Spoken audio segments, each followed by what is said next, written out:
तत्कालीन सभामुख महराबाट संसद सचिवालयका कर्मचारीमाथि भएको दुर्व्यवहार घटना अनुसन्धानका लागि राष्ट्रिय मानवाधिकार आयोगद्वारा 3 सदस्यीय उच्चस्तरीय समिति गठन। प्रहरीसँग हालसम्म भएका काम कारबाहीको विवरण माग। दशैं मान्न करिब 19 लाख सर्वसाधारणले काठमाडौँ उपत्यका छाडे। टीकाका दिन सेना, सशस्त्र र नेपाल प्रहरीले काठमाडौँमा निशुल्क बस सेवा सञ्चालन गर्ने। नेपालमा रहेका प्रतिबन्धित 500 र 1000 का नोट सटाईको व्यवस्था मिलाउन भारतका वित्त मन्त्रीलाई अर्थमन्त्री खतिवडाको आग्रह। व्यापार घाटा कम गर्न सहयोगको अपेक्षा। हङकङमा प्रदर्शनका समय मास्क लगाउन र अनुहारमा पेन्टिङ गर्न प्रतिबन्ध। र 13औं सागाउन 2 महिना मात्र बाँकी हुँदा समेत तयारी सुस्त। भौतिक पूर्वाधार निर्माणमा खटिनुपर्ने व्यक्तिहरू नि चाडबाडमा व्यस्त हुँदा काम प्रभावित हुने खतरा। नमस्कार, कान्तिपुर डायरीबाट साथी बासु अनि तेजेन्द्रको समाचार अब विस्तारमा। राष्ट्रिय मानवाधिकार आयोगले तत्कालीन सभामुख कृष्णबहादुर महराबाट संघीय संसद सचिवालयकी कर्मचारी रोशनी शाहीमाथि दुर्व्यवहार भएको भनिएको घटना अनुसन्धान गर्न 3 सदस्यीय उच्च स्तरीय समिति गठन गरेको छ। आयोगले आज विज्ञप्ति जारी गरी गत असोज 12 गते राति भएको घटना अनुसन्धान गर्न आयोगका निर्देशकको नेतृत्वमा समिति गठन गरेको जनाएको छ। आयोगका सचिव एवं प्रवक्ता वेद भट्टराईद्वारा जारी विज्ञप्तिमा समिति सदस्यको नाम भने खुलाइएको छैन। आयोगले विज्ञप्तिमा आज नै नेपाल प्रहरीलाई पत्रचार गरी सो घटनाका सम्बन्धमा प्रहरीले हालसम्म गरेका काम कारबाही तथा पीडित र सम्बन्धित पत्रकारको सुरक्षा सम्बन्धमा भएका व्यवस्थाबारे जानकारी माग गरिएको उल्लेख छ। आयोगले घटना भएकै दिनदेखि सञ्चार सूचनाको अनुगमन गरिरहेको समेत उल्लेख गरेको छ। यसअघि महिला तथा मानवाधिकारका क्षेत्रमा क्रियाशील 17वटा सामाजिक सङ्घ संस्थाले घटना छानबिन गर्न मानवाधिकार आयोग र राष्ट्रिय महिला आयोगलाई ध्यानकर्षण गराएका थिए। उनीहरूको विज्ञप्तिमा भनिएको छ, देशकै उच्च पद र राजनैतिक हैसियत भएका व्यक्ति नै यस घटनामा आरोपित व्यक्ति भएकाले प्रभावितले दबावमा आएर आफ्नो वा परिवारको सुरक्षाको जोखिमका कारण भनाइ परिवर्तन गरेको हुन सक्छ। यसर्थ मानवाधिकारको संरक्षण, प्रवर्धन र मानवाधिकार हननका घटनाहरूको अन्वेषण र अनुगमन गर्ने जिम्मेवारी रहेका संवैधानिक आयोगहरू राष्ट्रिय मानवाधिकार आयोग र राष्ट्रिय महिला आयोगलाई यस घटनाको सत्य तथ्य अध्ययन गरी वास्तविकता पुष्टिका लागि कार्य गर्न हामी अपिल गर्छौं। शाहीमाथि दुर्व्यवहार भएको घटना सार्वजनिक भएपछि महराले सभामुख पदबाट राजीनामा दिइसकेका छन्। दशैं मान्न काठमाडौँ उपत्यकाबाट करिब 19 लाख यात्रु बाहिरिएका छन्। महानगरीय ट्राफिक प्रहरी महाशाखाका प्रमुख एसएसपी भीमप्रसाद ढकालका अनुसार आज साँझसम्म 18,71,875 यात्रु बाहिरिएका हुन्। यो संख्या असोज 5 मा टिकट बुकिङ खुला भए ताको हो। यात्रु लगेर 1,90,994 सवारी साधन उपत्यकाबाट बाहिरिएका छन्। यो अवधिमा 9,52,545 यात्रु काठमाडौँ भित्रिएका छन्।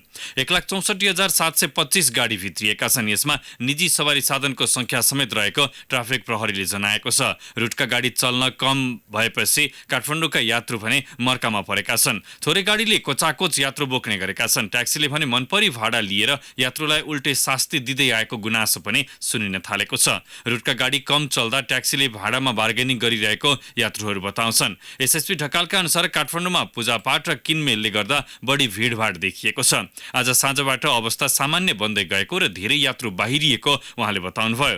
ट्राफिक महाशाखाका अनुसार बढी भाडा लिने 304 जनालाई कारबाही गरिएको छ। लामो दूरीका सवारी साधनमा 2 जना चालक नराखी चलाउने 22 जना कारबाहीमा परेका छन्। विगत वर्षहरूमा भन्दा यो वर्ष धेरै कुरा व्यवस्थित गरेको ढकालको दाबी छ। छतमा यात्रु राखेर चलाउने 40 वटा सवारी साधनलाई कारबाही गरिएको छ। त्यस्तै राजमार्गमा बिग्रिएका 87 वटा सवारी साधनलाई र्याकरको माध्यमबाट झिकेर सडक सुचारू गरिएको छ।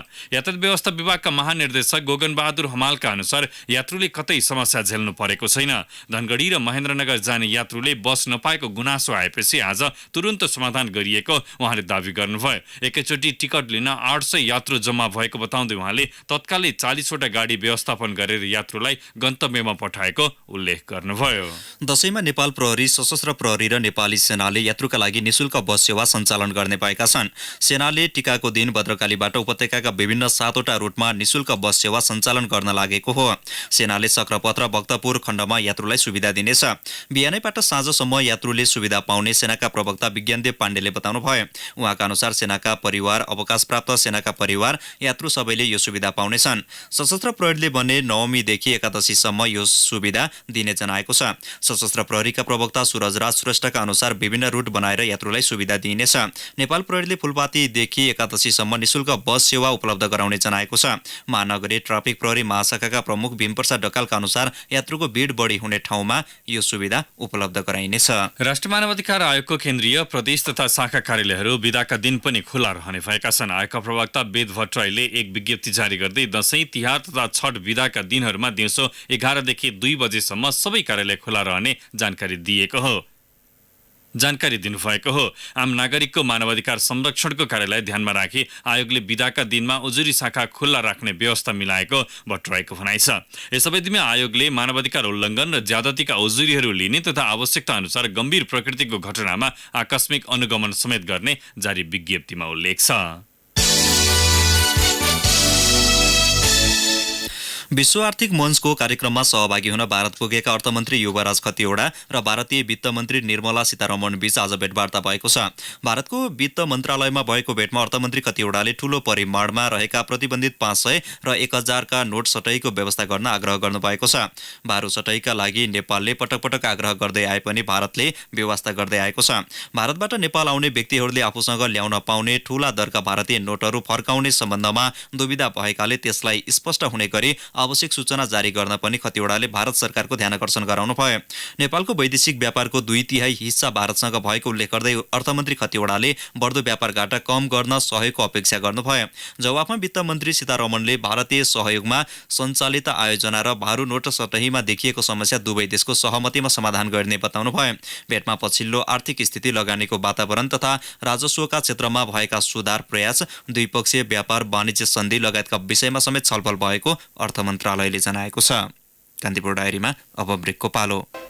अब बाँकी प्रसङ्ग। त्रिभुवन विश्वविद्यालयको उपकुलपति चयन गर्न गठित नाम सिफारिस समितिले 3 जनाको नाम सिफारिस गरेको छ। समितिले पहिलो नम्बरमा डाक्टर भगवान कोइराला, दोस्रोमा डाक्टर धर्मकान्त बास्कोटा र तेस्रोमा चन्द्रमणि पौडेलको नाम सिफारिस गरेको शिक्षा मन्त्रालयका उपसचिव पुष्प ढकालले जानकारी दिनुभयो। डाक्टर कोइराला मोटो शल्य चिकित्सक, डाक्टर बास्कोटा ENT विशेषज्ञ र चन्द्रमणि पौडेल राष्ट्रिय परीक्षा बोर्डको अध्यक्ष हुनुहुन्छ। पौडेल त्रिवीकै पूर्व रजिस्ट्रार समेत रहिसक्नु भएको छ। शिक्षा मन्त्रीको अध्यक्षतामा साउन 20 गते उपकुलपतिको नाम सिफारिस गर्न समिति गठन भएको थियो। समितिमा व्यवस्थापन संकायको डिन डिलिराम शर्मा र मेची क्याम्पस झापाका क्याम्पस प्रमुख कमल प्रसाद गुरागाई सदस्य हुनुहुन्थ्यो। तीर्थकन्याको कार्यकाल सकिएपछि प्रधानमन्त्री तथा कुलपतिले उपकुलपति नाम सिफारिस समिति गठन गर्नुभएको थियो। समितिले सिफारिस गरेका मध्येबाट कुलपतिले 1 जना चयन गर्ने व्यवस्था छ। पछिल्लो 2 महिनादेखि सुधा त्रिपाठीले त्रिवीको उपकुलपतिको जिम्मेवारी सम्हाल्दै आउनु भएको छ।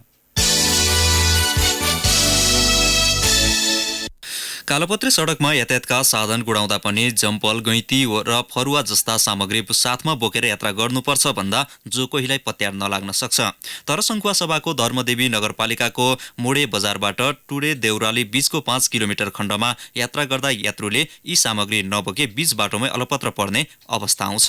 सङ्खुवा सभाबाट सहकर्मी दिपेन्द्र साक्यको रिपोर्ट।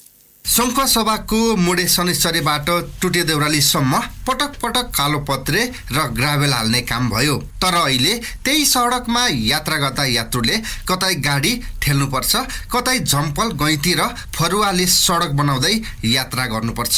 सडकको यस्तो हविगतका कारण 5 किलोमिटर सडक खण्ड पार गर्न यातायातका साधनलाई 4 घण्टा लाग्ने गरेको छ। हरेक वर्ष युद्धमा लाखौं रकम खर्चेर सडक मर्मत हुने गरे पनि काममा भएको लापरवाहीको मार खेप्न यात्रु बाध्य छन्। चालक जीवन पराजुली योजनाका काम हुन्छन्। बर्खे योजना, बर्खामा राम्रो बाटो भएको भने बर्खामा योजना ल्याएकाले माटो हालेर विविध कारण गरेर ठेकदारको लापरवाहीका कारणले खराब भइरहेको अवस्था छ। बाटो बनाउँदाखेरि बर्खे योजना नलिकन हिउँदामा बनाउने र दोस्रो ठेकदारले पनि सहज तरिकाले एकपट्टिबाट बाटो बनाइदिएर एकपट्टि गाडी कुद्न सक्ने स्थिति राखेर एकपट्टि बाटो बनाउने गर्नुपर्छ।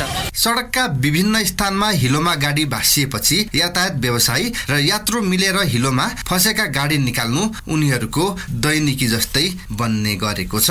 धर्मदेवी नगरपालिकाकी उपप्रमुख शोभा घिमिरे कति कराउँदा कति झगडा गर्दा पनि व्यवस्था गरेर 2 किलोमिटर जति बाँकी छ। त्यो 2 किलोमिटर भनेको चाहिँ हामीलाई साँच्चै भन्नुपर्दाखेरि यति चुनौती छ। त्यो बाटो 3 घण्टा 4 घण्टा कहिले त रातै बस्नुपर्ने यति जोखिम छ। कहिले बिरामी लिएर आउँदै गर्दा ती बाटोमै एक्सपायर हुने, ठेकेदारको लापरवाही, ठेकेदारको हेलचेक्राइ पटक पटक हामीले भेटेर कुरा गरिरहँदा पनि कहिले चिप्ला कुरा गर्ने अनि हुन्छ हुन्छ हुन्छ हामी समस्याबाट मुक्त गराइहाल्छौँ भने केही आपत्ति छैन, बनाउँछौँ भनिदिने, गयो त्यस्तै कुरा गर्ने, हामीलाई पन्साउने अनि यात्रुहरूलाई चाहिँ जहिले सुकै अप्ठ्यारो जहिले सुकै जोखिम त्यस्तै भइरहेको छ। यो सडकमा mini bus, truck, tractor, taxi र मोटरसाइकल गरी दैनिक कम्तीमा 300 सवारी साधन गुड्ने गरेका छन्। बर्खायाममा यो सडक भएर गन्तव्यमा पुग्न निकै सकस हुने गरेको यात्रुको गुनासो छ। रेडियो कान्तिपुरका लागि दिपेन्द्र शाक्य, शङ्खुवा सभा।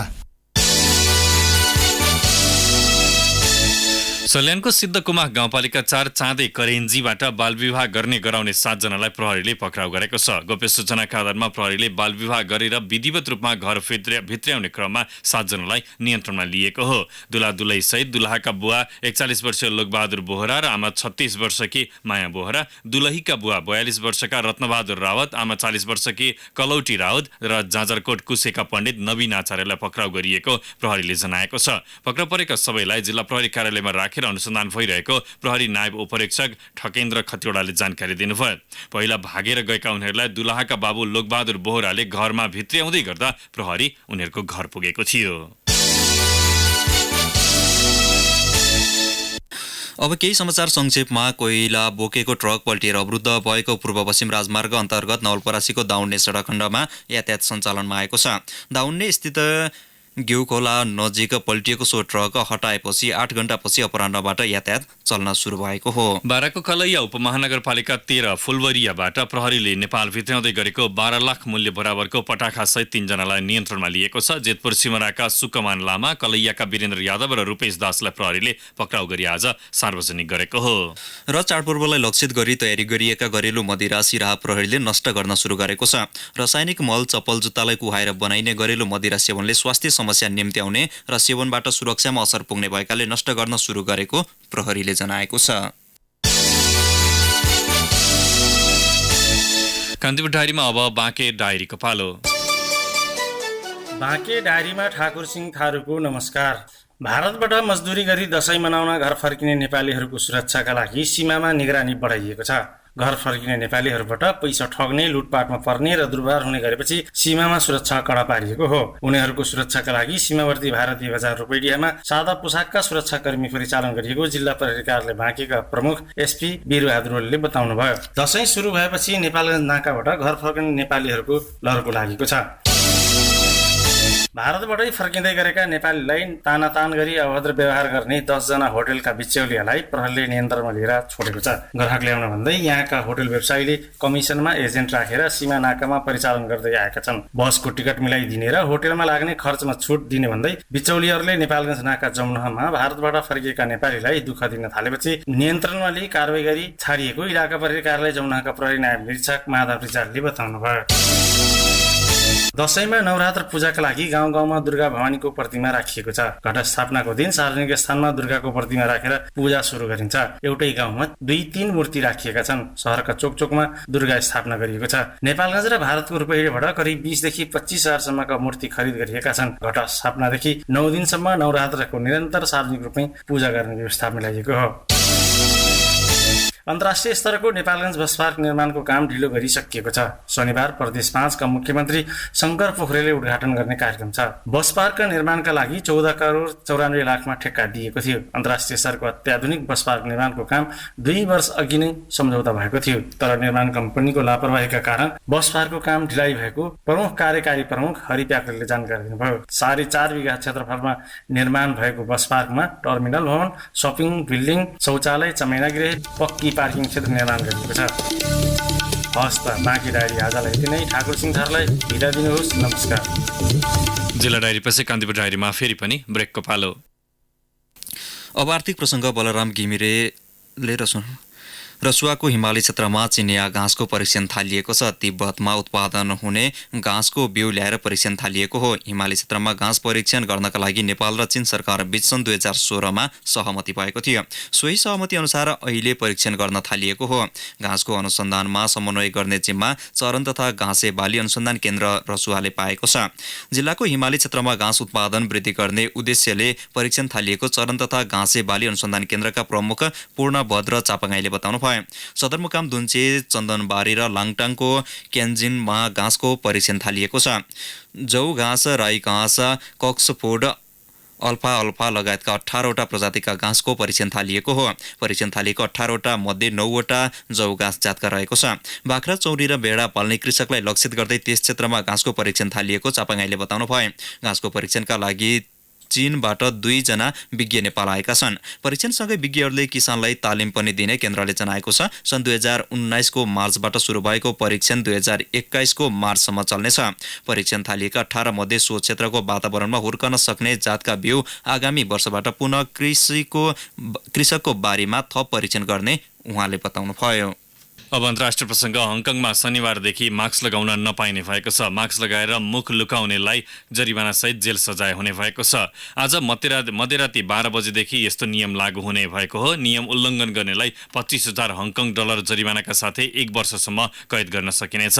आज हङकङ विशेष प्रशासनिक क्षेत्रकी मुख्य प्रशासक कार्य ल्याम्बले विशेष प्रशासनिक बैठकको आह्वान गरेर यस्तो निर्णय गरेको बेइजिङस्थित सञ्चार माध्यमहरूले जनाएका छन्। विवादास्पद सुपुर्दकी विधेयक फिर्ताका बावजुद प्रदर्शनकारीहरूले हङकङमा तोडफोड जारी राखेका छन्। गत जुलाईदेखि भइरहेका तोडफोडमा संलग्नहरूले मुख छोपेका कारण पहिचानमा कठिनाइ भएपछि हङकङले मास्क निषेधको नीति लिएको हो। सो बैठकले आपतकालीन व्यवस्था नियमावलीलाई आधार मान्दै सामाजिक परिपाटी पुनः स्थापित गर्ने तथा हङकङमा जारी प्रदर्शनहरू रोक्ने उद्देश्यले कसैले पनि मुख लुकाएर हिँड्न नपाउने गरी मास्क निषेध गर्नुका साथै अनुहारमा पेन्टिङ गर्न प्रतिबन्ध लगाएको छ। विगत 4 महिनादेखि मुख लुकाएर प्रदर्शनकारीहरू हिंसात्मक गतिविधिमा उक्रिएको बताउँदै प्रमुख कार्यालयले मास्क निषेध गर्ने नियमबाट सुरक्षा निकायलाई कानुन बमोजिम कारबाही अघि बढाउन सहयोग पुग्ने विश्वास व्यक्त गर्नुभयो।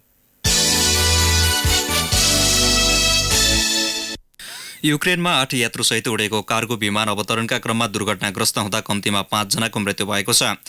एलभिभ विमानस्थलबाट करिब 1.5 किलोमिटर टाढा सो विमान दुर्घटनाग्रस्त भएको हो।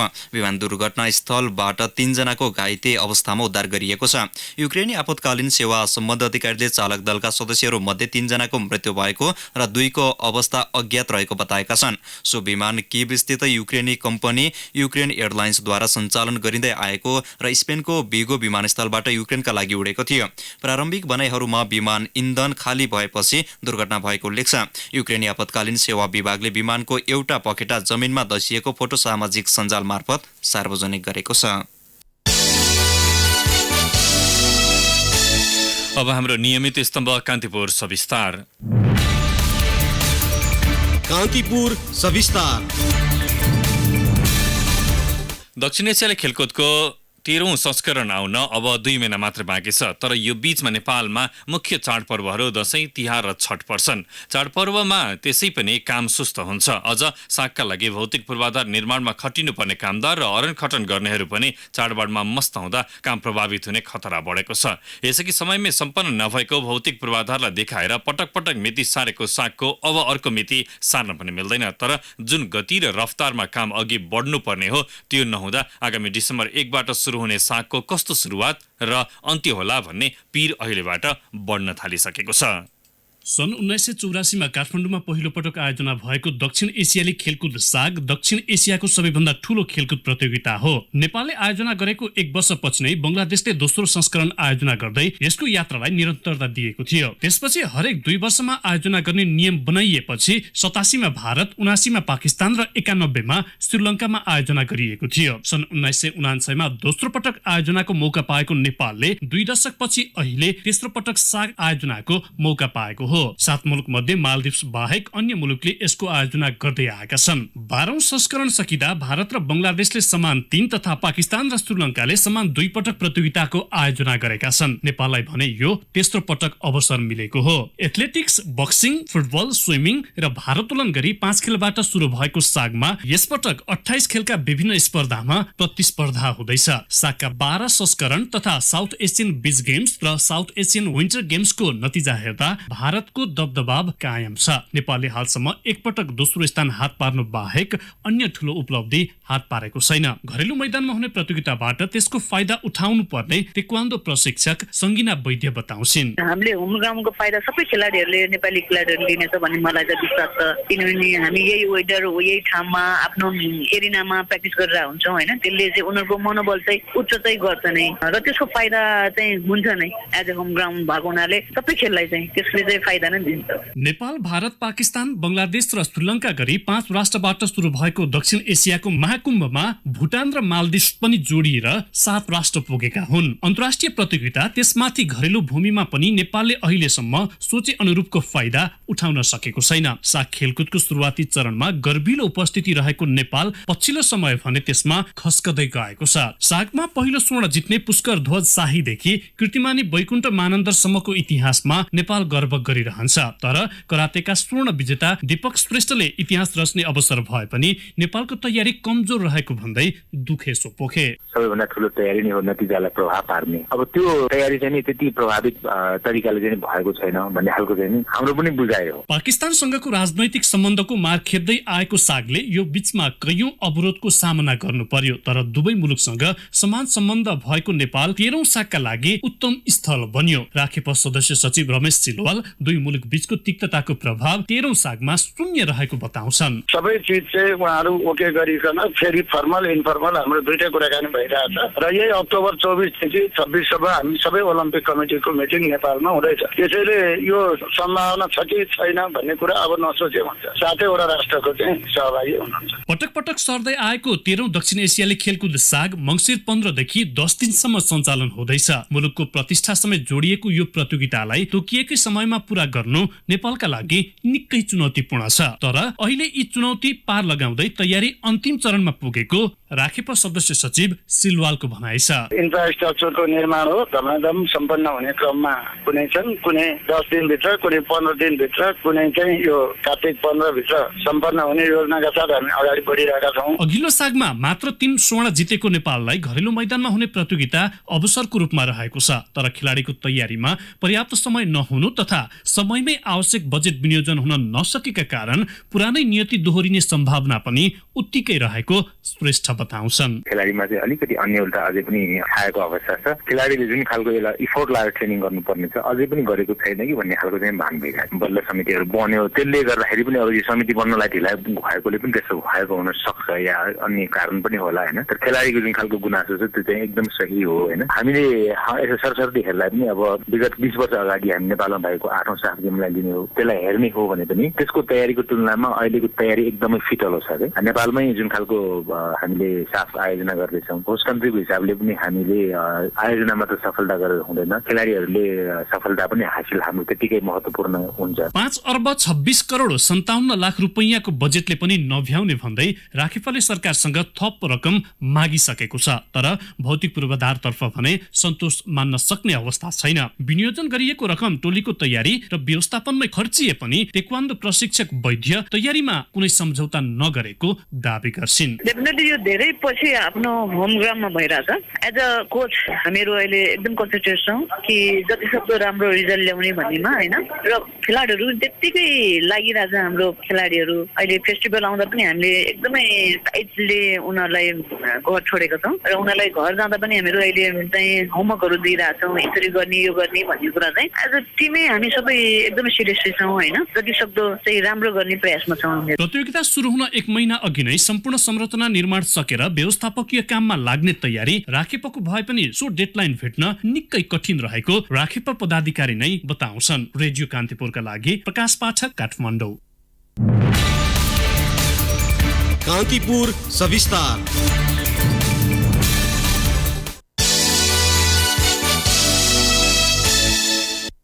विश्वकप 2022 छनौट खेल खेल्न अस्ट्रेलिया पुगेका नेपाली फुटबल टोलीले दर्शकलाई निराश नपार्ने प्रतिबद्धता जनाएका छन्। क्यानबेरामा हुने विश्वकप छनौट प्रतियोगिताको तयारीबारे सिडनीस्थित प्रशिक्षण स्थलमा आज पत्रकार सम्मेलन गर्दै टोलीका प्रशिक्षक योहान कालिन र कप्तान किरण चेम्जोङले समर्थकले आफूमाथि राखेको विश्वास टुट्न नदिने बताएका हुन्। प्रतिस्पर्धाका लागि तयार रहेको बताउँदै कप्तान चेम्जोङले नेपाल र नेपालीहरूले देखाएको माया तथा आफूहरूप्रतिको विश्वास कायम राख्न सक्दो प्रयास गर्ने बताएका छन्। प्रशिक्षक कालिनले अस्ट्रेलिया राम्रो टिम भए पनि आफ्ना खेलाडीहरू उनीहरूसँग प्रतिस्पर्धा गर्न तयार रहेको बताउँदै नतिजा भन्दा पनि उत्कृष्ट प्रदर्शनलाई ध्यान दिने बताए। अस्ट्रेलियाको वातावरणसँग परिचित हुनका लागि भन्दै हिजो बिहानै सिडनी पुगेको नेपाली टोलीले आजैबाट प्रशिक्षण थालेको हो। टोली अझै केही दिन अभ्यास गरेर मंगलबार मात्र क्यानबेरा जाने सहकर्मी नारायण खड्काले जनाएका छन्। खेल आगामी बिहीबार हुनेछ। अस्ट्रेलियाको टोली मार्क मिलिघनको नेतृत्वमा मैदानमा उत्रँदैछ। अन्त्यमा एउटा वैदेशिक रोजगारसँग सम्बन्धित समाचार। विदेशमा मृत्यु भएका नेपाली कामदारका परिवारलाई वैदेशिक रोजगार बोर्डले स्थानीय तहबाट राहत रकम दिन सुरु गरेको छ। श्रम स्वीकृतिको म्याद सकिएको 1 वर्षसम्ममा मृत्यु भएका कामदारका परिवारलाई बोर्डले 7 लाख रुपियाँ दिनेछ। सो रकम लिन अब सम्बद्ध परिवारले काठमाडौँ आइरहनु नपर्ने भएको छ। स्थानीय तहमा निवेदन दिन पाउने व्यवस्था बोर्डले मिलाएको छ। बोर्डका कार्यकारी निर्देशक राजन श्रेष्ठले भन्नुभयो, स्थानीय तहमा निवेदन दिएको 7 दिनभित्र हामीले कागजात प्राप्त गर्छौं। राहत रकम मृतक नजिकका हकवालाको बैंक खातामा जम्मा गरिदिनेछौँ। हवस् त यसका साथै कान्तिपुर डायरीका आजका सम्पूर्ण बुलेटिनहरू यहीँ सकिन्छ। नियमित बुलेटिन भोलि बिहान 6:30 बजेबाट हुनेछ। तबसम्मलाई बासु र तेजेन्द्र बिदा भयौँ। नमस्कार, शुभरात्रि। सूचना र मनोरञ्जनको संवाहक रेडियो राष्ट्रको रेडियो कान्तिपुर।